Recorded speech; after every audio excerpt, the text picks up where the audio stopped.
High high high third part নিয়ে চলে এসেছি। আগের পার্টে বলেছিলাম আমার আরেকটা কারণে সাগরে আসতে ইচ্ছা করে না, তো এই পার্টে সেটাই তোমাদের সাথে শেয়ার করব। আর আগের পার্টগুলো দেখে না থাকলে এক্ষুনি যাও গিয়ে দেখে আসো।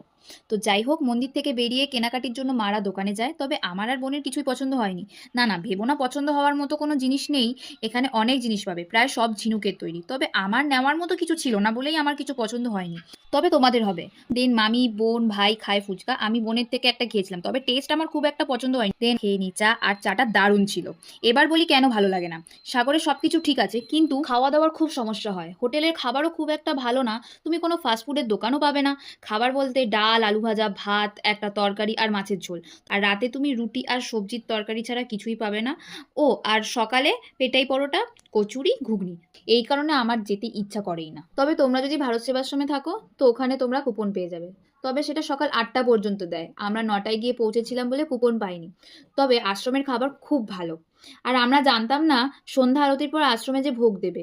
আমরা রাতে কি খাবো সেই ভেবে ভেবে আমরা কিছুই পাইনি, তবে শেষে পরোটা নিয়ে এসেছিলাম। আর আশ্রমে ঢুকতে গিয়ে দেখি খিচুড়ি ভোগ দিচ্ছে, তো সাথে সাথে আমি আর মামি দাঁড়িয়ে পড়ি ভোগ নিতে।